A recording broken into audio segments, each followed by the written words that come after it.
Breaking news বিষয় নিয়ে আপনার মতামত কমেন্টে জানান এবং প্রতিদিন দেশের আপডেট খবর পেতে পেজটি ফলো দিয়ে রাখুন। ময়মনসিংহ জেলা প্রতিনিধি মোহাম্মদ মাসুদ আলম ভূঁইয়ার তথ্য ও ছবিতে চোর ধরতে গেলে আপনি সমস্যায় পড়বেন, দুর্নীতি ধরতে গেলে আপনি টার্গেট হবেন, আর সিস্টেম বদলাতে চাইলে আপনাকে সরিয়ে দেওয়া হবে। কষ্টের হলেও আজ বাংলাদেশের সবচেয়ে বড় তেতো বাস্তবতা এটাই, এই দেশে ভালো মানুষের কি সত্যিই কোনো ভাত নেই? মাজারের ডেক আর দানবক্সের কালো হাতগুলোতে ছোঁয়া দিতেই কি হাত পুড়ে গেল সিলেটের সদ্য বিদায়ী ডিসি সারোয়ার আলমের? সোশ্যাল মিডিয়ায় এখন সবচেয়ে বড় তোলপাড় এবং লাখো মানুষের মনে একটাই প্রশ্ন, হযরত শাহজালাল রহমাতুল্লাহ আলাইহির মাজারের কোটি কোটি টাকা আসলে যায় কোথায়? একবার ভাবুন তো, মাজার সিন্ডিকেটের ক্ষমতা কত বড়। হযরত শাহজালাল রহমাতুল্লাহ আলাইহির মাজারে বছরের পর বছর ধরে কোটি কোটি টাকার দান আসে। শুধু টাকা নয়, স্বর্ণ, রৌপ্য, গরু, ছাগল, কত কি।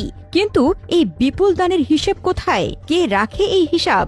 সিলেটের জেলা প্রশাসক ডিসি সারোয়ার আলম মাজারের দান বক্সে কঠোর পাহারা বসানো এবং সিসি ক্যামেরা স্থাপনের যুগান্তকারী সিদ্ধান্ত নিয়েছিলেন। তিনি মাদকের বিরুদ্ধে সরব হয়েছিলেন, মাজারের ভেতর চলা মদ ও জুয়ার আসর বন্ধে কড়া পদক্ষেপ নিয়েছিলেন। কিন্তু ফলাফল, সিস্টেমের বিরুদ্ধে যাওয়ার অপরাধে সিদ্ধান্ত নেওয়া মাত্রই দুদিনের মাথায় তাকে সিলেট থেকে প্রত্যাহার বা বদলি করা হল।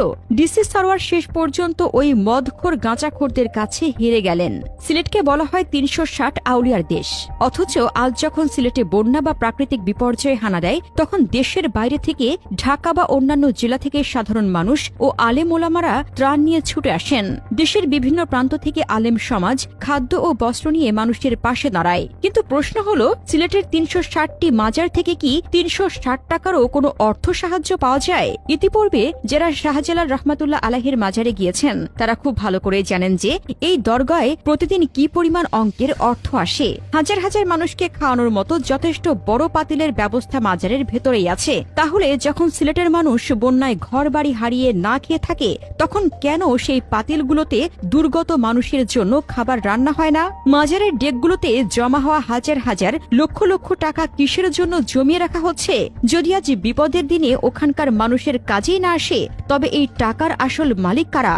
আজ যদি সেই শাহজালাল রহমাতুল্লাহ আলাইহি কিংবা শাহপরান রহমাতুল্লাহ আলাইহি জীবিত থাকতেন, তবে কি সিলেটের মানুষের এমন করুণ দশায় তারা হাত পা গুটিয়ে আলিশান হুজুরখানায় লুকিয়ে থাকতে পারতেন?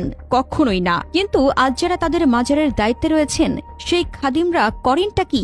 আজ পর্যন্ত এই দুই মাজারের কোনো খাদিম বা কর্তৃপক্ষকে বন্যা কবলিত বা অসহায় মানুষের পাশে দাঁড়ানোর জন্য কোনো বড় ঘোষণা দিতে দেখা যায়নি। কোনো বিশেষ অর্থ সহায়তাও তারা করেননি। অথচ আজ সিলেটের মানুষ এই দুই অলি আল্লাহকে গভীর ভালোবাসা আর শ্রদ্ধার সাথেই স্মরণ করে। ডিসি সারোয়ার আলমের বদলি আর মাজারের কোটি কোটি টাকার